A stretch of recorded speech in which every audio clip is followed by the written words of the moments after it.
Bonjour à toutes et à tous. Le premier tour des élections municipales arrive dans un peu plus d'un mois.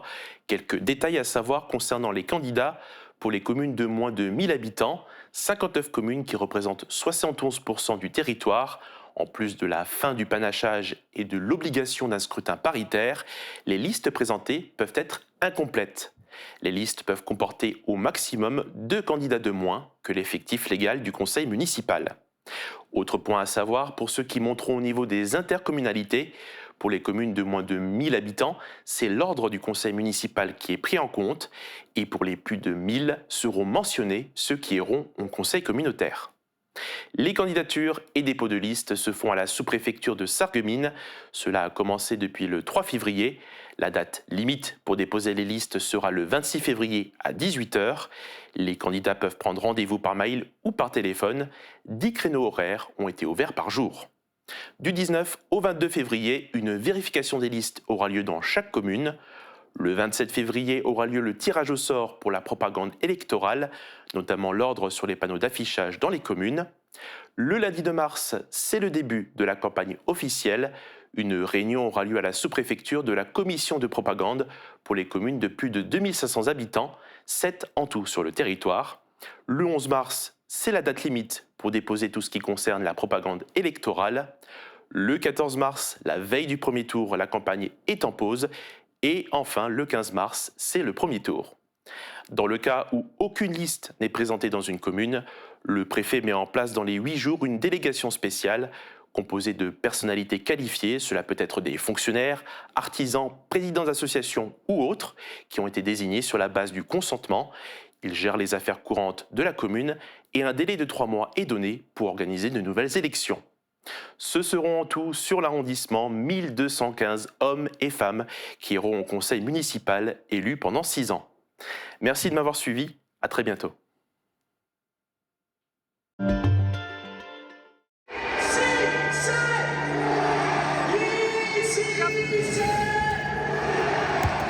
C'est un moment qu'ils ne sont pas prêts d'oublier. Samedi dernier, lors du match opposant Metz à Lille, 10 enfants de l'entente Petit Raiderschin Sirstal, ici en maillot blanc de Lille, ont fait leur entrée sur la pelouse du stade Saint-Symphorien aux côtés des joueurs du FC Metz. Ces jeunes footballeurs de l'EPRS en catégorie U11 ont été choisis comme Escort Kids du club de Ligue 1. Une bonne nouvelle annoncée juste avant un entraînement en début d'année 2026. Attendez. Le 6 février, vous partirez à Metz pour assister au match FC Metz vs Lille au bord pelouse en tant que Escort Kids. Est-ce que vous savez tous ce que ça veut dire? On va accompagner les joueurs sur le terrain. Oui. Ça fait plusieurs jours que j'attends ce moment, j'ai pas dormi la nuit. Ça me fait plaisir de partager ça avec des amis. Je suis un peu excitée, j'ai un peu peur et ça va être bien. J'ai hâte de toucher la main des joueurs et de les emmener sur la pelouse. Je pourrais avoir des autographes et je pourrais avoir une expérience de ce que les autres enfants ont déjà pu faire. Et je trouve Metz c'est une bonne équipe et j'ai hâte, ça fait déjà 2 semaines que j'attends. Cette rencontre a pu se faire grâce à l'appui du club de Petit Raid et les encouragements de Maxime, leur coach principal, lors des séances d'entraînement ici à Petit Raiderschin. Non, c'est clair, on vit pas ça tous les jours. Même pour moi, ça va être une première. Il y aura pas mal de sourires aux lèvres en tout cas. Alors pourquoi pas votre club une prochaine fois? Pour devenir Escort Kids, l'une des possibilités, c'est de participer au concours Challenge Club Mosellan, un concours organisé chaque année par le district mosellan de football en partenariat avec le FC Metz. Une expérience unique pour ces jeunes footballeurs, motivés à bloc pour atteindre leur but dans leur sport favori.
C'est la télé. C'est la télé. C'est la télé. Radio Studio 1, 105.8. Toute l'énergie du 80 pop rock, toute l'info locale et encore plus à Beach, à Sarreguemines et partout où vous êtes. Radio Studio 1. Super U Rohrbach vous accompagne au quotidien et par tous les temps. Il fait trop froid pour sortir faire les courses? N'hésitez plus, commandez en ligne, on s'occupe de la préparation. Drive ou livraison, disponible en toute saison. La météo avec U, commerçant autrement. Bonjour tout le monde, ce dimanche, Yann Schrub a battu le record de France du 3000 mètres au meeting Athlé-Laure de Metz, encouragé par des supporters sarregueminois venus en nombre. Ça m'a inspiré la question du jour, suivez-vous l'actualité sportive de nos athlètes locaux et quel athlète suivez-vous? Répondez-nous dans les commentaires. Sur notre page Facebook, 2 personnes seront tirées au sort pour remporter une entrée au Cinéma Forum de Sarreguemines. Et côté météo pour demain, on retrouvera un ciel chargé et des averses tout au long de la journée. Côté température, les minimales iront de 7 à 8 degrés et les maximales de 10 à 12 degrés. Demain, nous fêtons les Séverins et il fera jour de 7h50 à 17h48. Nous gagnerons 3 minutes de soleil. Passez tous encore une belle journée et à demain.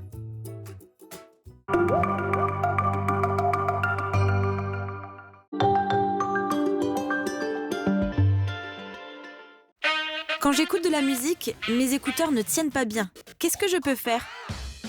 La passion de l'audition a une solution pour vous. Des embouts fabriqués sur mesure grâce à un scan 3D de votre oreille. Et en plus, ils sont adaptés à toute marque d'écouteurs.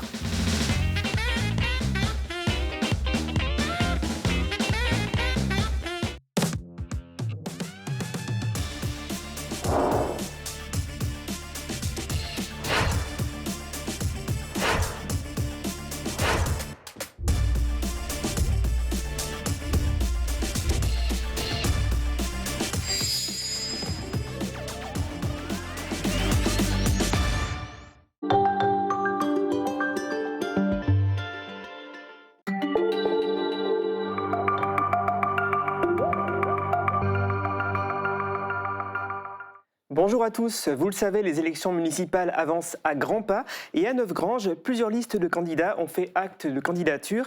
Il y en a notamment une portée par la troupe carnavalesque des Spitzbouveux et elle pourrait coiffer tout le monde sur le poteau et remporter le plus grand nombre de voix. Pour en parler, je reçois 2 membres de cette bande de joyeux drilles, Lucienne Niederels, bonjour. Bonjour.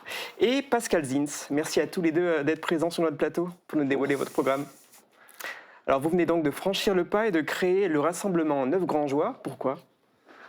Alors c'est tout simple, au départ c'est parti sur un peu le ton d'une plaisanterie. On a fait une photo de groupe lors d'une assemblée générale et puis en regardant cette photo on s'est dit bah tiens en ce moment c'est les élections municipales, bah, pourquoi pas nous se présenter, avoir un programme et prendre possession de Neufgrange comme chacun ou chacune des listes qui est en place. Alors ces idées, vous les dévoilez chaque jour davantage sur la page Facebook de la troupe. En voici quelques-unes. Rénover l'éclairage public, mettre en valeur le patrimoine local, comme la chapelle et l'église Saint-Joseph, installer un radar tronçon pour limiter la vitesse des automobilistes, créer un terrain de football synthétique, des logements pour seniors. Des idées très concrètes et un véritable programme politique pour tout le monde. Oui, en effet, on a beaucoup d'idées. Et ça, les idées viennent aussi des habitants qui viennent vers nous et qui déjà prisent bien la liste et ensuite nous donnent justement les idées, les arguments de ce qui pourrait être fait au niveau local. Alors vous avez réfléchi aussi au financement de toutes ces propositions ? Elles peuvent être réalisables ? Alors, en fait, au niveau financement, bien sûr qu'on peut avoir des aides un peu partout. Enfin, il y a des subventions qui peuvent être mises en place. Il y aura toujours moyen. Il y a 7 ans. Il faut savoir que le mandat va durer 7 ans. Donc, en 7 ans, je pense que tout est réalisable. Et comment votre candidature, elle est prise par les habitants de Neufgrange ? Qu'une troupe carnavalesque comme ça décide de porter une liste ? Très bien. On a eu de très bons retours. D'ailleurs, les gens viennent de plus en plus vers nous. On a beaucoup de messages, beaucoup de mails tous les jours qui nous encouragent justement à aller dans cette direction-là. Et c'est la preuve que les gens en ont besoin parce que on a besoin aussi de paillettes puisque carnaval, ça donne des paillettes et la politique, elle en a besoin de ces paillettes. Vous suivez quelque part un peu les exemples de Coluche, de Francis Lalanne ou de Donald Trump, des gens totalement étrangers à la vie politique et qui se lancent en s'appuyant sur une notoriété. Vous avez donc vraiment la possibilité d'être élu, le souhait d'être élu ? Ben forcément, si on a fait ces démarches, c'est qu'on veut arriver jusqu'au bout et puis pourquoi pas être en place à la mairie de Neuvrange. Ok. Et est-ce que la politique, oui, on le sait, c'est une source d'inspiration aussi importante pour vous au niveau des troupes de carnaval. Et vous avez l'intention aussi de parler politique lors des Kapositzung que vous allez proposer bientôt ? Ben forcément, hein, puisque en année politique, en année municipale, on est quand même obligé de parler un petit peu de ce genre-là. Et les gens sont friands aussi de ça. Et puis, ben, on peut faire pas mal de sketchs à ce niveau-là. Tout en restant respectueux et ne pas dériver non plus. Hein. Exactement. Donc votre programme politique, il touche un peu plein de thèmes et plein de catégories de gens différents. Vous voulez aider à la fois les jeunes, les anciens, participer un peu à la vie politique, au niveau sportif, au niveau également patrimonial, tout ça ? Oui. Parce que vous êtes attaché à votre commune, je pense ? Oui, moi je suis un enfant issu du village, donc forcément je suis très attaché à Neuvrange. Ok, qu'est-ce que sont vos priorités au niveau de votre programme ? Je pense que déjà la jeunesse, il faut s'occuper de ça, il faut leur donner de quoi s'occuper surtout. Et ensuite les seniors qui bien souvent sont oubliés et qui sont relayés dans des endroits où on n'a pas forcément envie de les mettre. Et ce serait quand même bien s'ils pouvaient rester au centre du village. Et votre programme, votre déclaration de candidature, vous avez l'intention de la faire lors des Kapositzung des 15 et 22 février ? Alors là, je dirais suspense. Ok, ça marche. Et est-ce que vous pouvez nous détailler un peu le programme que vous allez présenter lors des Kapositzung des 15 et 22 ? Alors, le programme, c'est en fait, on a toujours un groupe de Foatsa qui passe chez nous. On a quelques sketchs et tous ces sketchs-là vont tourner autour du thème qu'on a mis en place. Et le thème, c'est Die Spitzbuben auf dem Mond. C'est pour ceux qui ne comprennent pas, c'est sur la Lune.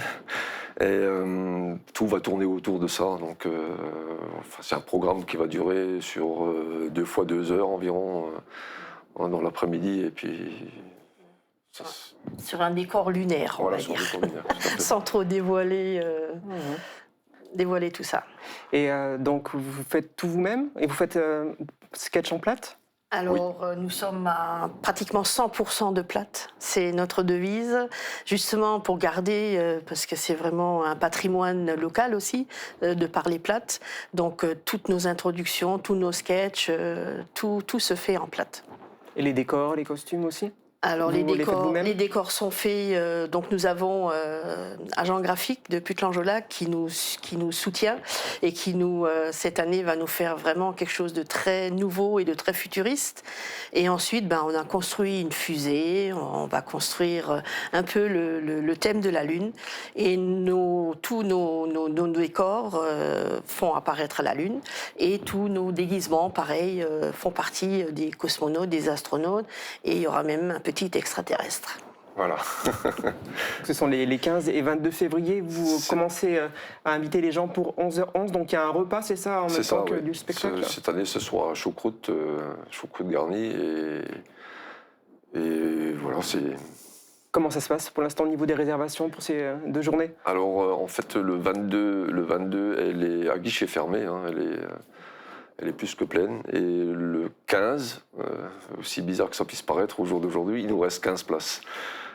Ok, ça marche. Bon, d'ici là, elles seront certainement... Je pense. Oui, je pense aussi. Oui, occuper ces places. Donc je rappelle les dates. Le 15 et le 22 février, il reste 15 places pour celle du 15 février. Donc le prix pour assister à ce spectacle et pour manger, c'est 30 €. Et le lieu où vous présenterez vos spectacles, bien sûr, c'est le Clos du Château à Neuvrange. Merci beaucoup à tous les deux d'avoir participé à cette interview. Et puis donc on attend de voir si vous allez déposer ou non votre liste en sous-préfecture pour les élections municipales à Neuvrange. Merci d'avoir encore participé à cette interview et pour l'instant, on va se retrouver pour la suite de nos programmes.